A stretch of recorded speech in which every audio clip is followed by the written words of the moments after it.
नमस्कार, मैं हूं अंकुर और आप देख रहे हैं सत्य हिंदी का न्यूज बुलेटिन। एक नजर अब तक की सुर्खियों पर।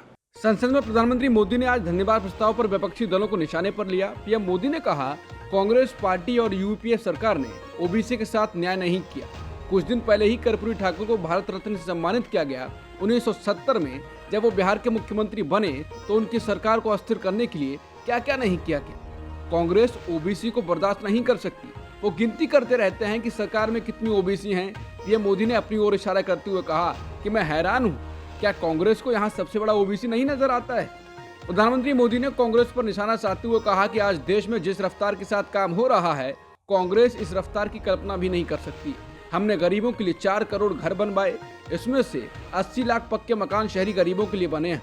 अगर कांग्रेस की रफ्तार से काम हुआ होता तो इतना काम होने में 100 साल लग जाते, 100 पीढ़ियां बीत जाती।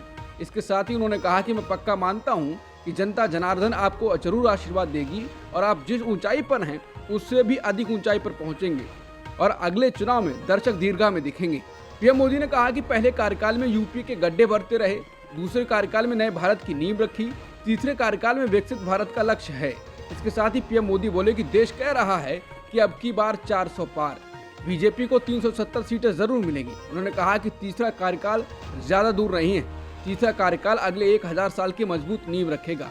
उन्होंने राम मंदिर का जिक्र करते हुए कहा कि भगवान राम न सिर्फ अपने घर लौटे बल्कि ऐसे मंदिर का निर्माण हुआ जो भारत की परंपरा को नई ऊर्जा देता रहेगा।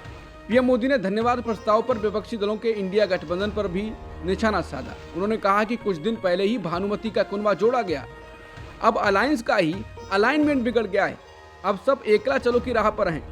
उन्होंने विपक्ष पर निशाना साधते हुए कहा कि कब तक टुकड़ों में सोचते रहोगे, कब तक समाज को बांटते रहोगे। राज्यसभा सांसद दिग्विजय सिंह ने आज सदन में कहा कि भारत विश्व का सबसे बड़ा लोकतंत्र है, लेकिन आज लोगों के मन में ईवीएम को लेकर भ्रम है। उन्होंने कहा कि चुनाव आयोग से मिलने के लिए 28 राजनीतिक दलों ने समय मांगा, लेकिन आयोग को आज तक इन दलों से मिलने का समय नहीं मिला। उन्होंने कहा कि पीएम मोदी ने चुनाव आयुक्त की नियुक्ति की प्रक्रिया में बदलाव वाले बिल को तब पास करा लिया जब विपक्ष के सांसदों को निलंबित किया गया था। आज ये बात भी साफ हो चुकी है कि ईवीएम बनाने वाली कंपनी में चारों डायरेक्टर बीजेपी के लोग हैं। आज पूरे देश में ईवीएम के खिलाफ प्रदर्शन हो रहे हैं। अगर आपको ईवीएम से इतना ही प्रेम है तो आप मतदान के बाद निकलने वाली वीवीपैट स्लिप मतदाता को दें, जिसे मतदाता मतपेटी में डालेगा। इससे किसी को क्या आपत्ति है। बिहार में जीतन राम मांझी ने सीएम नीतीश कुमार की टेंशन बढ़ा दी है। ये सवाल सुर्खियों में है। दरअसल जीतन राम मांझी की नाराजगी की खबर है। बेटे को अच्छा मंत्रालय नहीं मिलने से वो नाराज बताए जा रहे हैं। मांझी ने कहा कि उन्हें भी यही विभाग दिया गया था। बिहार में 12 फरवरी को फ्लोर टेस्ट होना है, क्या मांझी खेला कर सकते हैं? ये सवाल भी गूंज रहा है। बता दें, बिहार विधानसभा में 243 सीटें हैं, बहुमत का आंकड़ा 122 का है। एनडीए सरकार ने 128 का दावा पेश किया है। अगर जीतन राम मांझी के 4 विधायक ना भी हों तो एनडीए का आंकड़ा 124 रहेगा। फ्लोर टेस्ट में नीतीश सरकार के पास होने पर पूर्व डिप्टी सीएम तेजस्वी यादव ने सवाल उठा दिया है। उन्होंने दावा किया कि खेला होगा। अब देखना होगा कि तेजस्वी की नेताओं के संपर्क में हैं, कहीं नीतीश का खेल बिगड़ तो ना जाए। झारखंड में राहुल गांधी मोदी सरकार पर जमकर बरसे। उन्होंने कहा कि मैं बीजेपी से कहना चाहता हूं, जो करना है कर लो। हम एचईसी यानी हैवी इंजीनियरिंग कॉरपोरेशन पर अडानी का नाम नहीं लगने देंगे। राहुल ने कहा, ये देश की पूंजी है, ये किसी उद्योगपति की पूंजी नहीं है। ये फ्री का गिफ्ट अडानी को नहीं मिलेगा। सुप्रीम कोर्ट ने चंडीगढ़ मेयर चुनाव मामले में गहरी नाराजगी जताई है। इसके साथ ही कहा है कि लोकतंत्र की हत्या करने जैसा है। चुनाव सही तरीके से कराया जाना सबसे अहम है। अभिषेक मनु सिंघवी ने कोर्ट में कहा कि नियुक्त रिटर्निंग ऑफिसर बीजेपी के हैं, वो पार्टी में एक्टिव भी हैं और उन्हें ये पद दिया गया। कोर्ट ने आम आदमी पार्टी की ओर से पेश हुए वकील अभिषेक मनु सिंघवी से वीडियो फुटेज का पेन ड्राइव मांगा। सुप्रीम कोर्ट ने चंडीगढ़ मेयर चुनाव मामले में गहरी नाराजगी जताते हुए रिटर्निंग ऑफिसर को फटकार लगाई। सुप्रीम कोर्ट ने कहा, ये स्पष्ट है कि रिटर्निंग ऑफिसर ने मतपत्रों पर निशान लगाकर उसका रंग रूप बिगाड़ दिया। सुप्रीम कोर्ट ने कहा कि क्या वो इसी तरह से चुनाव कराते हैं?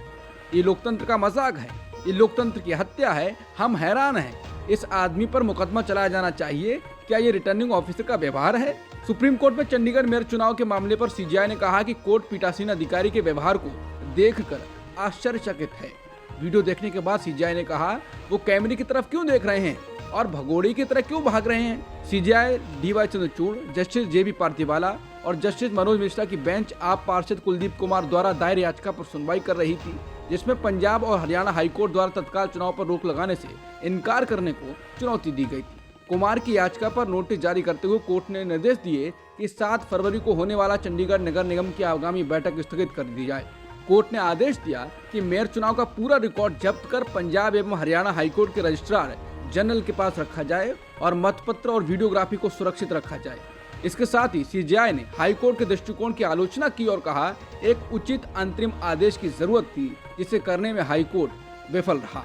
झारखंड विधानसभा में मुख्यमंत्री चंपाई सोरेन ने सोमवार को अपना बहुमत साबित कर दिया। झारखंड मुक्ति मोर्चा सरकार के सीएम को 47 वोट मिले और विपक्ष में 29 वोट पड़े।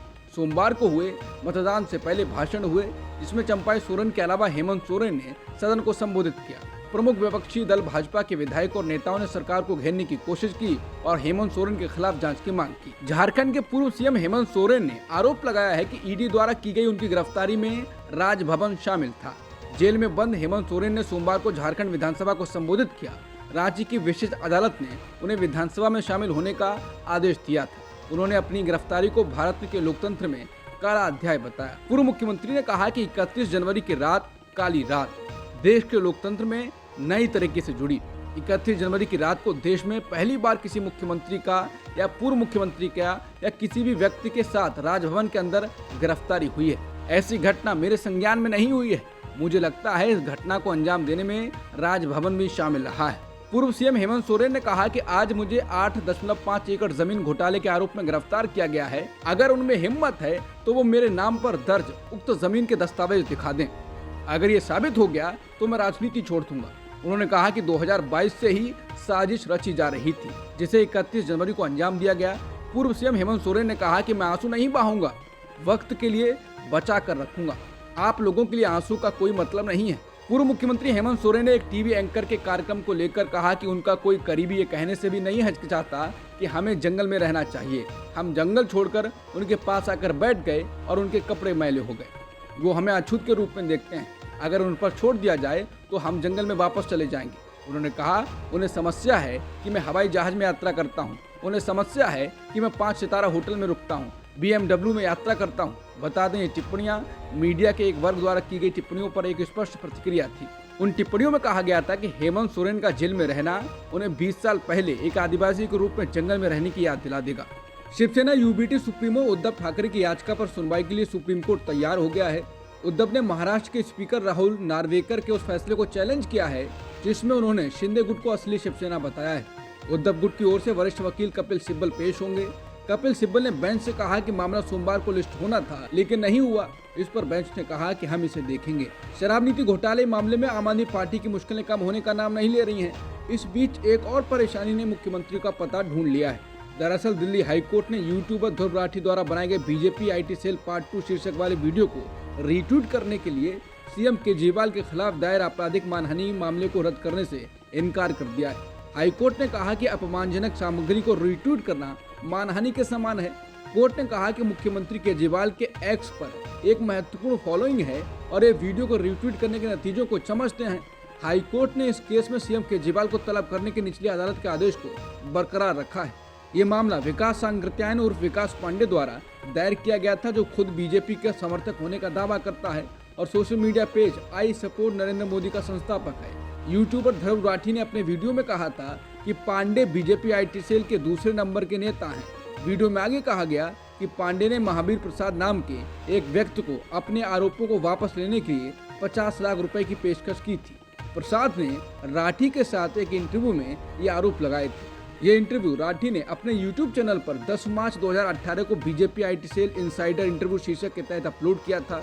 दरअसल 7 मई 2018 को ध्रुव राठी ने बीजेपी IT सेल पार्ट 2 शीर्षक से वीडियो अपलोड किया और आरोप लगाया कि प्रसाद को पैसे की पेशकश की गई थी।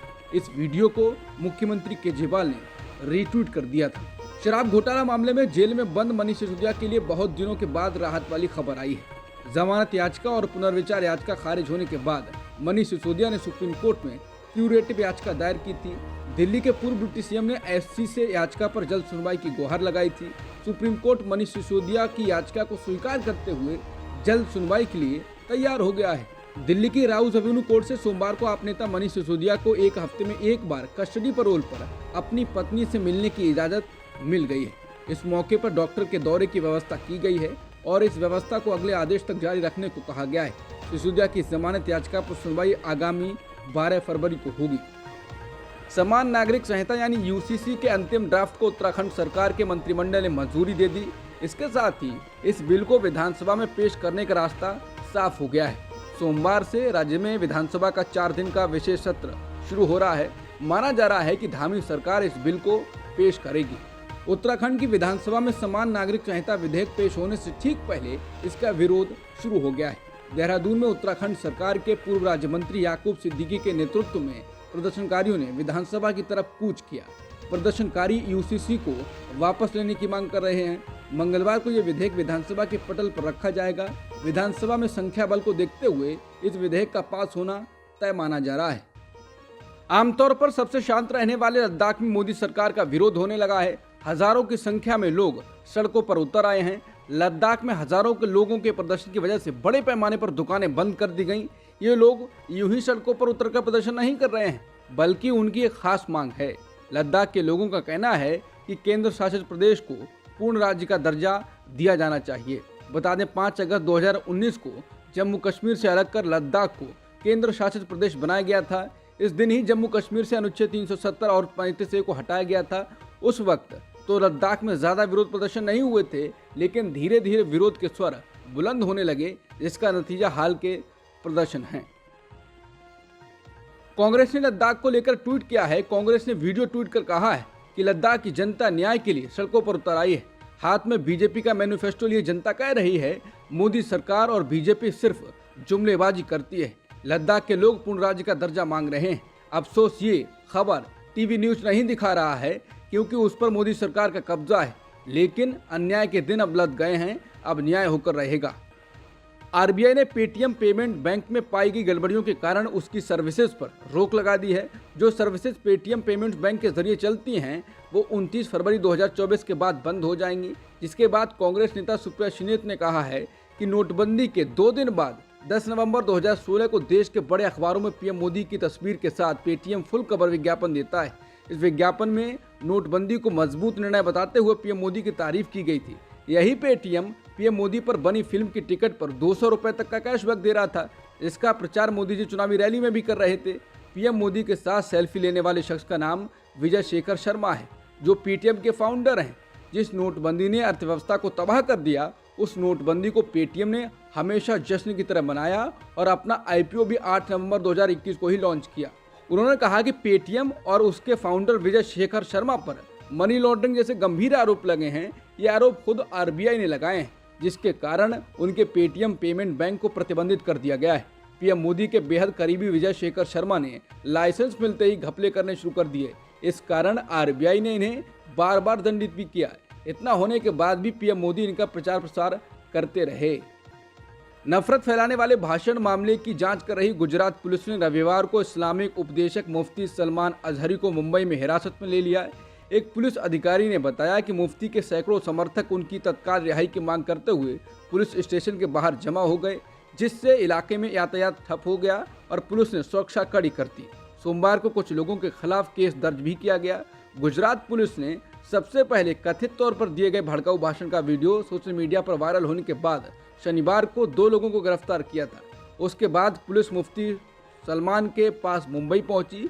मौलाना के समर्थकों का कहना है कि मौलाना का भाषण गलत नहीं था।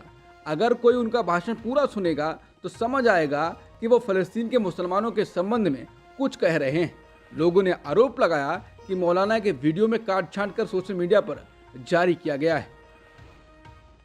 मुफ्ती सलमान अजहरी की गिरफ्तारी के विरोध में बड़ी संख्या में उनके समर्थक घाटकोपर पुलिस स्टेशन के बाहर जुटे और तत्काल उन्हें छोड़े जाने की मांग करने लगे। हालात को देखते हुए पुलिस को लाठीचार्ज करना पड़ा। हिरासत में लिए जाने से पहले मुफ्ती सलमान अजहरी ने अपने समर्थकों से शांति की अपील करते हुए कहा था, जोश में होश नहीं खोना चाहिए। हालात जैसे भी हों, मैं आपके सामने हूं और मैं कोई क्रिमिनल नहीं हूं, ना ही मुझे यहाँ किसी क्राइम के लिए लाया गया है। मेरी तकरीर को लेकर जो जांच इन्हें करनी है वो ये कर रहे हैं और हम सहयोग कर रहे हैं। आपको भी सहयोग करना चाहिए। जो होगा अच्छा ही होगा। अगर मेरे भाग्य में गिरफ्तारी है तो मैं उसके लिए भी तैयार हूँ। वाराणसी शहर के शीर्ष मुस्लिम मौलवी ने आरोप लगाया है कि ज्ञानवापी मस्जिद के तहखाने में कोई मूर्तियां नहीं थीं। जब 31 जनवरी को जिला अदालत ने हिंदुओं को वहां पूजा करने की अनुमति दी थी। मुफ्ती शहर मौलाना अब्दुल वातिम नोमानी ने संवाददाताओं से कहा, उन्होंने स्थानीय प्रशासन की मदद से उसी रात तहखाने के दक्षिणी हिस्से में मूर्तियां रख दी और उनकी पूजा करना शुरू कर दिया। उन्होंने कहा कि हम समझ सकते हैं कि मुस्लिम समुदाय के खिलाफ क्या हो रहा है, लेकिन हम ज्ञान व्यापी के लिए अंत तक लड़ेंगे। मैं समुदाय के मेंबर से हमारी सफलता के लिए प्रार्थना करने का आह्वान करता हूं। आम आदमी पार्टी के निर्वाचित राज्यसभा सदस्य संजय सिंह को बड़ा झटका लगा है। उन्हें आज शपथ लेनी थी, लेकिन राज्यसभा के चेयरमैन जगदीप धनखड़ ने इसकी इजाज़त नहीं दी। इस कारण संजय सिंह आज शपथ नहीं ले पाए। चेयरमैन जगदीप धनखड़ ने कहा कि मामला फिलहाल विशेषाधिकार समिति के पास है, इसलिए अभी शपथ नहीं ले सकते। शंकर महादेवन के म्यूजिक बैंड शक्ति के दिस मोमेंट एल्बम को बेस्ट ग्लोबल म्यूजिक एल्बम का ग्रैमी अवार्ड मिला है। शक्ति बैंड में गिटारिस्ट जॉन मैकलॉफ्लिन, तबला वादक उस्ताद जाकिर हुसैन हैं और गायक शंकर महादेवन हैं। ये एक फ्यूजन बैंड है। इस कैटेगरी में भोकांते, सुजाना बाका, डेविडो और बर्नावे जैसे कलाकारों का नॉमिनेशन था। भारत ने विशाखापट्टनम में खेले गए दूसरे टेस्ट मैच में इंग्लैंड को 106 रनों से हरा दिया है। इंग्लैंड के आगे जीत के लिए 399 रनों का लक्ष्य था और उसकी पूरी टीम 292 रनों पर ऑल आउट हो गई। दूसरी पारी में भारत की ओर से जसप्रीत बुमराह और आर अश्विन ने 3-3 विकेट चटकाए, जबकि मुकेश कुमार, कुलदीप यादव और अक्षर पटेल ने एक एक विकेट लिया। पहली पारी में भारत ने 396 रन बनाए थे, जबकि इंग्लैंड 253 रन ही बना सकी थी। 5 टेस्ट मैचों की सीरीज में भारत और इंग्लैंड एक मैच जीत चुके हैं। अब तक की सुर्खियों में इतना ही। बाकी खबरों के लिए बने रहिए सत्यहिंदी.com के साथ।